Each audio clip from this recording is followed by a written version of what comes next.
Shalom, shalom. Saya ingin menyapa dulu jemaat yang saat ini streaming live online, baik di YouTube maupun di TikTok. Dan juga jemaat yang saat ini sedang ada di ruang overflow dan di lobi. Mohon bersabar, ya sedang ada perencanaan ke depan untuk ICI, supaya kita bisa memperbesar area ruang ibadah, ya. Doakan supaya semuanya lancar, karena nggak mudah bagaimana knocking down the wall without disturbing the services. Jadi kita nggak bisa berhenti ibadah, terutama 60-minute worship yang ada di tengah minggu. Tapi saya terus pengen memberikan yang terbaik buat jemaat Tuhan, amen. Kami sudah coba ngobrol sama pihak MOI, tapi karena tidak mungkin memperluas lagi di luar, kita akan coba di dalam. Ya, doakan semua lancar. Dan saya berdoa Anda dan keluarga selalu dalam keadaan sehat-sehat dan semangat. Lihat kanan kirinya, apakah wajah sukacita ada di sebelah Anda? Kalau sedih bilang ini, bersukacitalah. Haleluya. Sukacita Tuhan kekuatan kita, amen. Hidup boleh berat, tapi senyum gak boleh berat, amen. Haleluya. Saya akan khotbah tentang kontainer kehidupan. Khotbah ini terinspirasi ketika kami dalam suatu perjalanan ada mobil box di depan kami yang tulisan di belakangnya adalah ternyata cintamu gak seberat muatanku. Boleh gak tayangin fotonya? Saya minta dibikinin sama tim media ya, karena saya saking terpananya saya gak sempat foto. Saya bilang sama tim media, boleh gak bikinin? Tulisannya tuh bener-bener jelas gitu di belakang. Ternyata cintamu gak seberat muatanku. Langsung Roh Kudus bicara sama saya. Dalam hidup ini nih kita harus punya kasih yang cukup untuk mengasihi orang-orang di sekitar kita. Amin. Karena semua orang datang dengan berbagai muatan. Ada muatan-muatan yang memberatkan. Ada muatan-muatan yang berharga. Betul gak? Tapi kalau kita punya kasih yang cukup. Dalam 1 Petrus 4 ayat ke-8 berkata. Tetapi yang terutama, katakan yang terutama. Kasihilah sungguh-sungguh seorang akan yang lain. Sebab kasih menutupi banyak sekali dosa. Pasanganmu, temanmu, orang tuamu, siapapun yang ada di sekitarmu, pemimpinmu. Itu datang dengan berbagai muatan. Kita harus punya kasih yang cukup untuk menerima kelebihan dan kekurangan. Karena tidak ada orang yang sempurna. Katakan amin. Haleluya. Itu intermezzo. Saya akan masuk di khotbah saya. Hidup manusia itu seperti kontainer yang membawa berbagai macam muatan dalam kehidupan. Setiap orang datang dengan muatan mereka masing-masing. Ada yang muatannya trauma dari hubungan sebelumnya atau dari pernikahan sebelumnya atau dari masa kecil. Ada yang muatannya itu tanggungan. Mungkin tanggungannya itu orang tuanya atau adik kakaknya yang harus dihidupi atau anak-anak dari pernikahan sebelumnya. Ada yang muatannya terlahir dengan disabilitas, terlahir dengan penyakit bawaan, penyakit mental, kelemahan fisik, dan lain-lain. Kemudian ada yang muatannya itu hutang. Hutang harus dibereskan sebelum menikah. Anak-anak muda katakan, amin. Karena kalau sudah nikah, hutang satu orang bisa jadi hutang bersama. Jadi sebaiknya jujurlah sebelum menikah. Bereskan hutang. Kami pernah lakukan itu. Saya batalkan pernikahan supaya suami saya sebelum menikah dengan saya melunasi kartu kreditnya. Bayangin, cuma kartu kredit aja harus lunas sebelum nikah. Haleluya. Ada yang muatannya kebiasaan buruk. Kebiasaan buruk seperti apa? Tidak bijak mengelola keuangan, berantakan. Bisa jadi masalah nggak kira-kira? Oh iya banget. Kebiasaan makan berlebih, masalah nggak tuh? Boros, suka shopping, itu kebiasaan buruk. Suka shopping buruk gak ya? Buruk ya. Kecuali kalau shopping buat bagi-bagi orang. Ada yang muatannya karakter yang buruk. Makanya nih sebelum nikah buka mata lebar-lebar. Karakter yang buruk seperti apa Bu Heni? Pembohong, pendendam, pemalas, egois, iri hati, munafik. Tidak bertanggung jawab, licik atau manipulatif, tidak berintegritas, sombong. Wah ini karakter-karakter yang jelek. Harus sadar semua orang pasti punya satu. Kalau orang itu cinta Tuhan dan taat firman Tuhan, pasti dia bertumbuh jadi lebih baik, amin. Tapi kalau tidak takut Tuhan, hidup selalu egois, wow ini capek banget. Seperti sebuah wadah atau kontainer, hidup kita itu bisa overload, bisa bocor. Ya. Kalau kita masukin terus muatan tanpa kita kelola dengan baik, tanpa kita tahu bagaimana cara mengeluarkannya, melepaskannya, kontainer hidup kita ini bisa jadi overload. Itu yang menyebabkan orang ketika kontainernya terlalu penuh, dia burn out. Mulai stres, tertekan. Biasanya orang kalau udah di pelayanan itu ya sebenarnya mereka bisa bilang sama saya gini, Bu, saya udah gak mau pelayanan dulu. Kenapa? Soalnya saya burn out. Yang disalahin selalu pelayanan. Yang disalahin pelayanan di ICI. Padahal dia sendiri yang gak bisa ngatur waktu. Semua pelayanan diterima. Di gereja A, B, C, D, persekutuan A, B, C, D, komunitas A, B, C, D. Lah kenapa burn outnya di ICI yang cuma seminggu sekali? Kan gereja kita gak banyak ibadah bukan? Cuma minggu dan 60 minute worship. Bisa kebayang tim praise and worship mah jarang banget di hari Rabu. Cuma minggu. Tapi burn outnya di ICI. Nah, mari lihat kontainer Anda terlalu penuh enggak? Orang kalau penuh itu pasti ngerasanya stres dan tertekan. Nah yang lebih parah nih, sampai bocor. Kalau kontainernya bocor, dikit-dikit meledak. Mudah marah, mudah emosian. Yang kasihan orang-orang di dekat Anda. Curiga mulu, negatif mulu, khawatir mulu. Dan orang-orang yang kontainernya terlalu penuh atau overload akan kesulitan menjalani kehidupan karena kita tidak bisa hidup tanpa tantangan. Amen. Saya akan kasih contoh. Kontainer mental seseorang. Ya. Kontainer mental kita ini mungkin nampung yang namanya trauma masa lalu. Siapa di sini yang punya trauma masa lalu angkat tangan? Jangan ada dusta di antara kita. Masa cuma satu? Siapa di sini yang punya trauma masa lalu angkat tangan? Nah, saya senang. Mulai ada orang-orang jujur meskipun masih di bawah 10. Saya punya trauma masa lalu ya. Tekanan pekerjaan, trauma masa lalu, tekanan pekerjaan, apalagi kalau bosnya itu sampai jam 12 malam masih WA-WA-an. Masalah keluarga, kemudian hutang, tagihan. Kontainer mental kita penuh nggak tuh? Penuh. Nah, kalau terlalu banyak muatan dan kita nggak bisa stress release namanya, melepaskan stres dan mengelola dengan baik, maka pasti yakin hidup kita terasa berat. Kita pasti tertekan dan yang bahaya ini, mulai sakit emosional. Banyak orang yang jadi sakit mental. Tadinya nggak apa-apa, tiba-tiba kok jadi halu. Saya dengar ada bisikan, saya harus datang ke rumah kamu dan tidur di sini. Dan sama kamu, dia bilang gitu. Oh jangan percaya, ini halu, amin. Yang laki-laki jangan bahagia, kamu dikirim Tuhan untuk saya, salah kamu. Ya. Nah saya ingin share bagaimana cara mengelola kontainer kehidupan kita supaya hidup kita lebih ringan. Yang pertama, kenali muatanmu. Ratapan 3 ayat 40. Marilah kita menyelidiki dan memeriksa hidup kita dan berpaling kepada Tuhan. Sadari dulu apa sih isi kontainermu? Apakah itu trauma? Apakah rasa takut? Kebiasaan buruk? Atau masalah finansial? Hubungan yang rusak? Coba cek kontainermu apa? Culun banget kalau sampai ada orang yang bawa-bawa mobil box kemana-mana. Dia ngebut gitu ya. Harus cepat sampai. Padahal begitu dibuka, kosong. Gak jelas apa yang dibawa. Anda harus pastikan Anda ngerti apa isi kontainermu. Nah, dengan kesadaran itu, Anda bisa mulai tahu mana yang penting untuk disimpan, mana yang harus dibuang, mana yang harus dikeluarkan. Contoh, trauma jelas tidak bisa hilang begitu saja, tapi harus diselesaikan. Berdamai dengan diri sendiri, belajar menerima diri sendiri, menghargai diri sendiri, melepaskan pengampunan, dan lain sebagainya. Begitu kita kenal, oh kayaknya gue kayak gini nih karena trauma deh, contohnya gitu. Atau Anda mulai mengenali isi kontainermu itu apa? Selalu curigaan.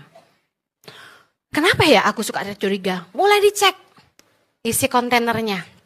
Oh, punya pengalaman diselingkuhi, dihianati. Ya udah beresin. Karena kalau Anda tidak beresin, Anda memulai hubungan yang baru dengan siapapun, selalu curiga sama orang. Sedangkan nggak semua orang sama. Setuju, katakan amin. Yang pertama, kalau Anda mau kontainermu lebih ringan, Anda harus kenali muatanmu apa, supaya Anda tahu mana yang harus disimpan, mana yang harus dikeluarkan. Yang kedua, berbagi beban. Katakan berbagi beban. Muatan kita akan terasa sangat berat kalau kita pikul sendirian. Bagaimana kita berbagi beban? Yang pertama, datanglah kepada Tuhan, sumber hikmat, kekuatan, dan kelegaan. Katakan amin. Ayub 12 ayat 13, kita baca yuk. Tetapi pada Allah lah hikmat dan kekuatan. Dialah yang mempunyai pertimbangan dan pengertian. Ingat, kalau Anda lagi stres, gak tahu mesti bikin apa, ambil ke kanan atau ke kiri, datang nomor 1 tuh bukan sama pendeta, tapi sama Tuhan. Karena pada Tuhanlah ada hikmat, ada kekuatan, ada kebijaksanaan, pertimbangan, dan pengertian. Yang bikin kita tadinya nggak ngerti, butek, tiba-tiba jadi terang mata hati kita. Oh, gua harus gini. Oh, gua harus gitu. Pak, Tuhan tuh luar biasa. Amen.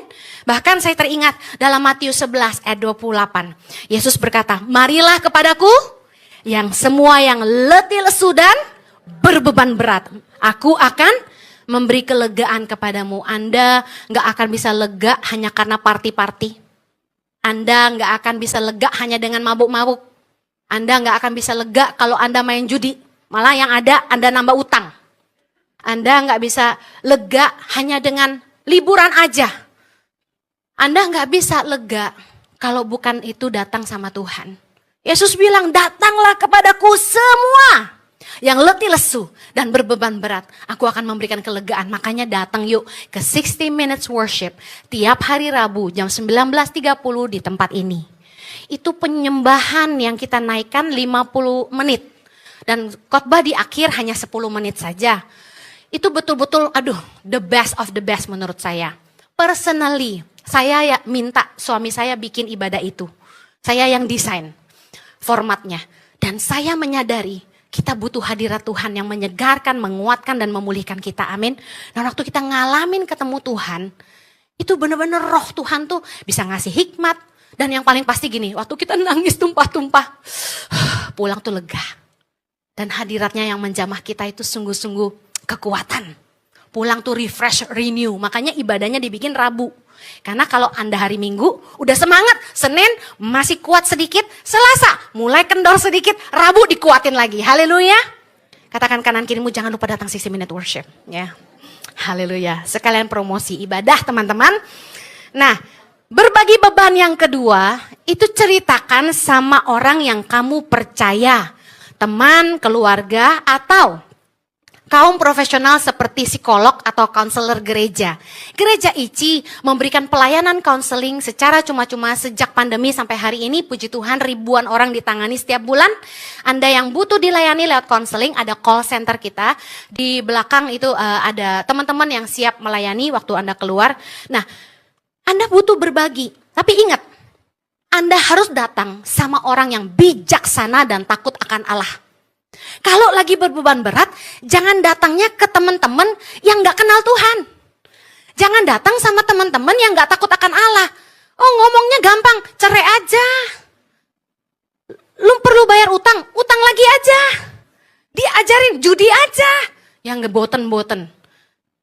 Harus datang sama orang yang bijaksana dan takut akan Allah. Amsal 19 ayat 20 berkata, dengarkanlah nasihat dan terimalah didikan supaya engkau menjadi bijak di masa depan. Amin. Datanglah sama mentor-mentor rohani yang takut akan Allah. Ada nggak mentor-mentor yang nggak beres? Ada. Makanya kita mesti ngerti firman Allah. Firman Tuhan yang menjadi batasan atau ukuran benar atau tidak pendapat orang. Amin. Oke, yang ketiga, cara ngelola kontainer kita. Prioritaskan beban. Matius 6 ayat 34. Kita baca sama-sama. Sebab itu, janganlah kamu khawatir akan hari besok. Karena hari besok mempunyai kesusahannya sendiri. Kesusahan sehari cukuplah untuk sehari. Ayat ini sering dipakai orang buat kerja malas-males. Kerja untuk makan hari ini. Jangan gitu ya. Yang Yesus maksud adalah begini. Enggak semua beban kita harus kita selesaikan sekaligus hari ini. Orang anak masih kuliah semester 3 udah mikirnya nanti kalau dia lulus kerja apa ya, masih jauh banget. Kesusahan sehari cukup untuk sehari. Baru umur 40 udah mikir, ntar kalau gue umur 50 ditinggal suami karena udah gendut dan keriput gimana ya? My God, sabar, bagus sih. Jadi mulai jaga diri dari sejak 40, makan dijaga, olahraga sehat, dan selalu pakai masker tiap malam, amin. Nah, tidak semua muatan di kontainer kita harus ditangani sekaligus. Pilih mana yang paling mendesak, urgent untuk diselesaikan, dan dengar baik, fokus selesaikan satu persatu. Masalah hidup kita banyak bukan? Lihat mana prioritas dan selesaikan satu-satu. Ada orang tanya saya gini, Bu Heni, emang ibu gak pusing tuh ngurusin Tangan Pengharapan? Segede gitu dari mulai Nias, Mentawai sampai ke Papua, mulai dari Halmahera, Ambon sampai ke NTT. Saya bilang enggak pusing. Kenapa? Hadapin masalah satu-satu. Ada center mana yang bermasalah dan perlu ketemu saya? Ada leader mana yang punya masalah ketemu saya? Kan gak mungkin tiba-tiba semua leader bermasalah gitu. Kan satu-satu kita selesain. Kalau kita berusaha menyelesaikan semua masalah sekaligus, kita akan stres. Masalah itu selesaikan satu-satu. 1 Korintus 10:13, Tuhan berkata bahwa Allah itu setia. Dia tidak akan membiarkan kita dicobai melampaui kekuatan kita. Amin. Dan pada waktu kita dicobai, Tuhan akan memberikan kita jalan keluar supaya kita bisa menanggungnya. Percaya deh, masalah sebesar apapun di hidupmu, kalau kamu tanggung bersama dengan Tuhan, ada kekuatan. Yang keempat, cara mengelola kontainer hidup kita supaya lebih ringan. Buang kebiasaan buruk dan tinggalkan dosa. Katakan sama-sama, buang kebiasaan buruk dan tinggalkan dosa. Ibrani 12 ayat yang pertama, kita baca yuk. Karena kita mempunyai banyak saksi bagaikan awan yang mengelilingi kita, marilah kita menanggalkan semua beban dan dosa yang begitu merintangi kita dan berlomba dengan tekun dalam perlombaan yang diwajibkan bagi kita. Yesus juga berpesan dalam Yohanes 5:14. Dia bilang gini, engkau telah sembuh, jangan berbuat dosa lagi supaya padamu jangan terjadi yang lebih buruk. Nah, orang kalau mau pulih, itu dia gak boleh balik ke dosa lagi. Karena akan jadi lebih buruk nanti keadaannya, Yesus bilang. Kalau Anda sudah dipulihkan, jangan balik lagi. Amin. Karena dosa itu membuat kita hilang damai sejahtera. Dosa membuat kita hilang sukacita. Dan dosa membuat kualitas kita turun. Dosa membuat kita kehilangan semua yang mungkin kita punya di hidup kita. Dosa akan membawa kita kepada kehancuran dan kebinasaan. Tinggalkan dosa. Kenapa sih suka hidup dalam dosa? Tinggalin. Dosa dan beban harus dibuang. Nah, tinggalkan kebiasaan buruk yang menjadi muatan yang bikin kontainer hidup jadi berat. 1 Korintus 10 ayat 23 berkata begini, kita baca. Segala sesuatu diperbolehkan. Benar. Tetapi bukan segala sesuatu berguna. Segala sesuatu diperbolehkan. Benar. Tapi bukan segala sesuatu membangun. Dan ujilah apa yang berkenan kepada Tuhan. Yuk, tinggalkan segala sesuatu yang tidak berkenan kepada Tuhan. Tinggalkan segala sesuatu yang tidak membangun dan tidak berguna. Artinya nggak nambah nilai di hidup kita. Kebiasaan burukmu mana yang harus ditinggal? Contoh, suka berhutang. Udah pasti hidupmu akan penuh beban. Kalau mau bertobat, itu gak boleh cari utang lagi untuk nutupin utang. Berhenti. Lebih baik cari kerja. Kerja sama orang. Enggak, Bu, saya cari modal. Ya ampun, itu ngutang juga. Kerja dulu. Sekarang kalau Anda tidak rendah hati untuk menyelesaikan hutangmu dengan cara bekerja kepada orang lain. Karena kebanyakan orang merasa mereka terlalu besar untuk bekerja kepada orang lain. Padahal punya utang yang banyak. Ngotot gak mau kerja, saya maunya dagang. Dagang gimana? Utang lu udah banyak, kelarin dulu. Amen. Nah, Anda harus tinggalkan kebiasaan berhutang. Kebiasaan aji mumpung. Kebiasaan boros, gak bijaksana. Harus ditinggal. Kebiasaan buruk apalagi, makan berlebihan, harus ditinggal, amin. Aduh, Saya sama Pastor Jojo dapat cobaan kemarin, dikirim makanan Manado yang enak banget. Saya langsung berbagi dengan staf di kantor. Kalau enggak kita gendut sendiri. Katakan kanan kirimu, punya makanan enak harus dibagi. Yuk. Jangan serakah. Kunci tidak terlalu gemuk adalah selalu berbagi. Jadi gemuknya bareng-bareng. Tapi olahragalah, amin. Saya mencoba berhenti konsumsi obat diet itu sejak tahun lalu. Saya tahu diet tuh gak gampang karena saya ngalamin. Perasaan makan dikit, tapi badan makin ngembang ketika kita lepasin obat. Kenapa tuh bisa begitu? Karena hormonal. Cewek kalau udah mendekati 50 nih memang aneh-aneh badannya gitu. Beda-beda orang ya. Ada yang beranak 5, kurusnya minta ampun. Sampai ngiri saya. Asalkan suami saya tetap setia, sebenarnya saya gak masalah. Bener. Masalahnya dia suka ngomong sama saya, sama perempuan-perempuan di depan saya, kok kamu makan banyak tetap langsing sih gitu. Jadi kayak menyengat gitu. Jadi saya berusaha kurus saudara. Saya udah marahin perut saya setiap hari. Kamu jangan makin besar dong, saya udah gak makan nasi kok kamu makin besar gitu kan. Sampai saya treadmill sehari 2 kali Bapak Ibu. Demi cintaku padamu. Treadmill pun ku tempuh. Awas lu gak setia sama gue udah berusaha kurus nih. Haleluya. Yuk, lihat kebiasaan buruknya apa. Masing-masing pasti punya kebiasaan buruk, benar gak? Berantakan. Suami istri nikah, masalah berantakan aja tuh bisa jadi masalah loh. Yes or no? Siapa yang tahan nikah sama orang yang kayak gudang? Saya gak sabar kalau lihat orang bisa naruh kaos kaki satu di sini, kaos kaki di sana gitu. Tapi percayalah gini, Bapak Ibu, daripada ngoceh, mari menginspirasi. Pungut aja. 100 kali gue pungut, lama-lama dia pungut sendiri. Benar. 1 kali saya ngoceh, 2 kali saya ngoceh, dia gak kerjain ya. Saya bersihin sendiri, saya rapiin sendiri. Besok-besok dia lihat malu hati. Saya mengimpartasikan roh kerapian saya kepada suami saya. Setelah menikah sama saya begitu lama, akhirnya dia jadi rapi. Jadi lebih bersih. Bahkan mau nge-gym aja pagi-pagi, mandi, keramas, sikat gigi, pakai gel, pakai parfum. Aneh kan?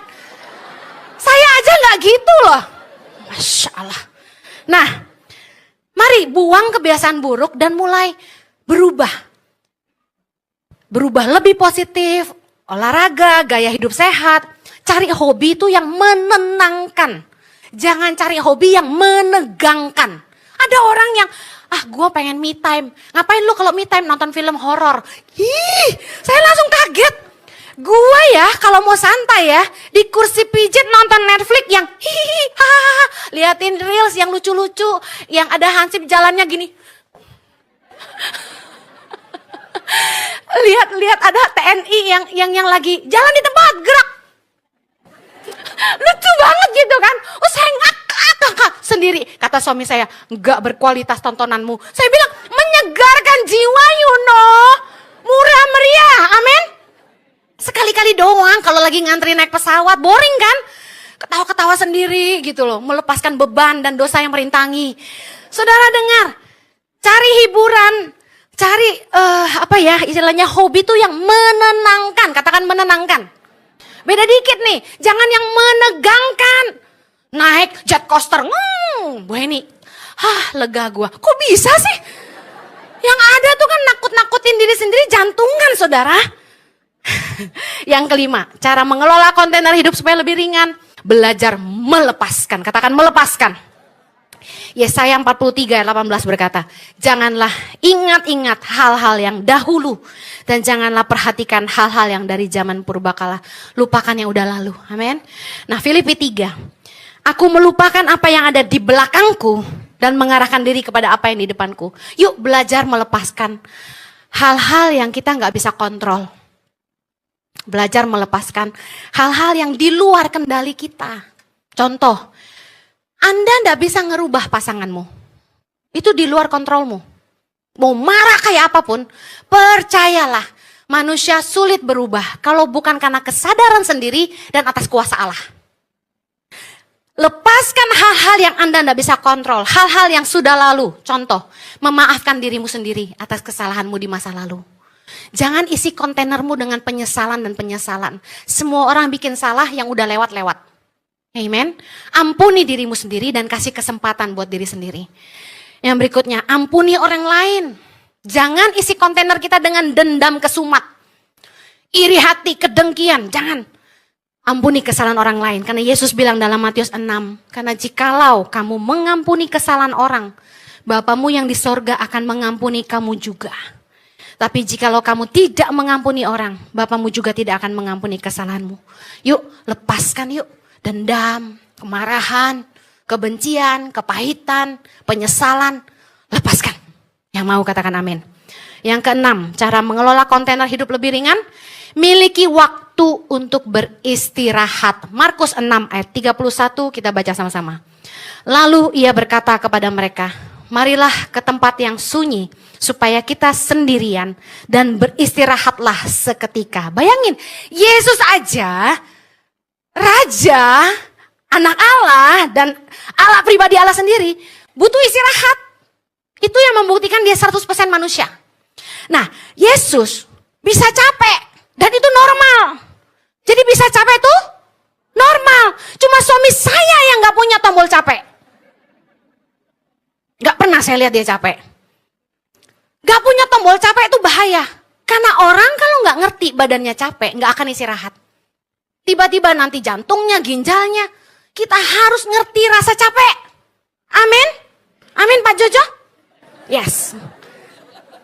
Mari beri ruang dan waktu untuk dirimu sendiri untuk beristirahat. Yesus aja istirahat. Emang kamu lebih dari Yesus? Kita harus istirahat supaya kontainer kita ini bisa nafas.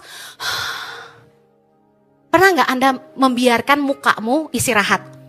Ikutin ototnya. Biarin mulutnya mangap. Biarin. Kalau di pesawat itu kan saya harus tidur cantik ya kan? Karena just in case ada jemaat.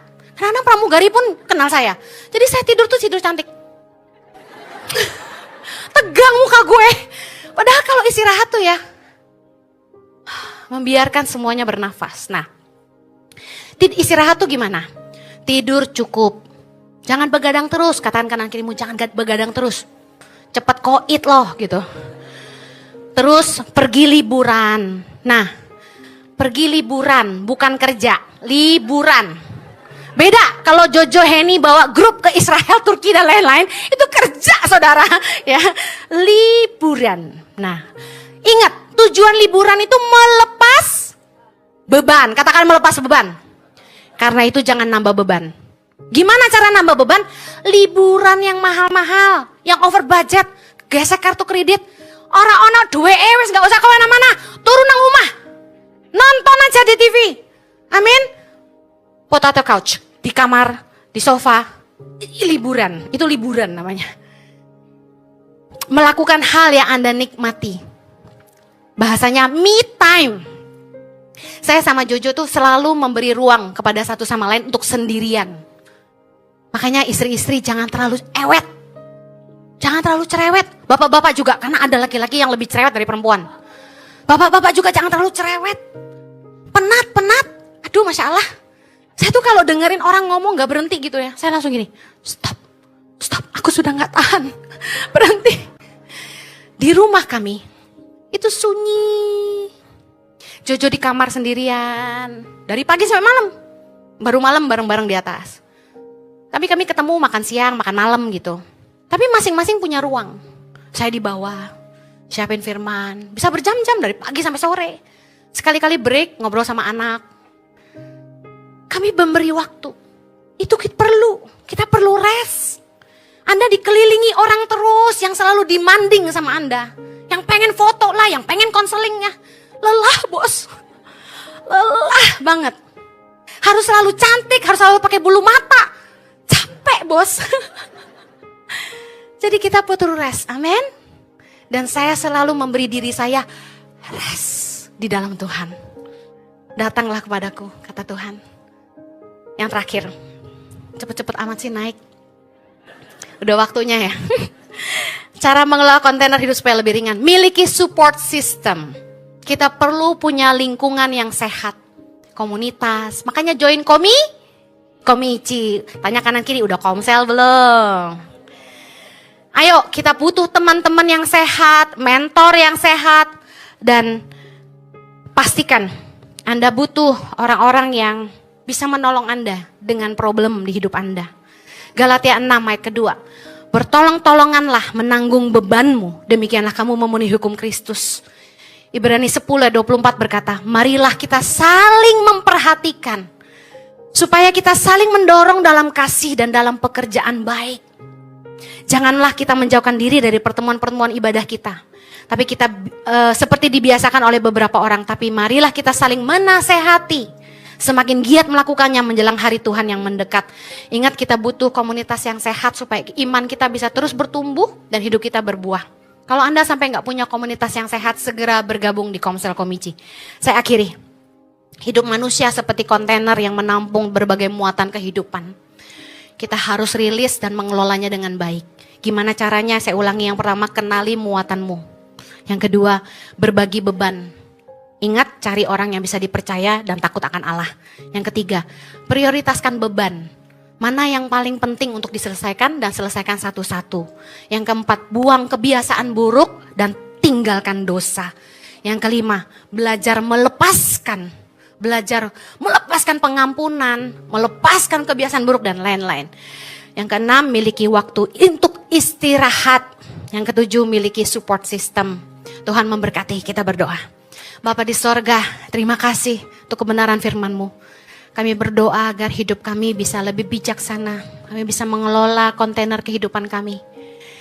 Tolong kirim orang-orang yang takut akan Tuhan. Orang-orang yang mengasihi kami dan bisa dipercaya untuk menolong kami.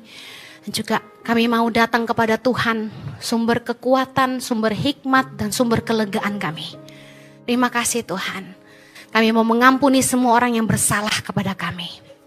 Berkati umat-Mu, supaya firman-Mu ini boleh tertanam dalam hati mereka yang baik. Di dalam nama Yesus kami berdoa.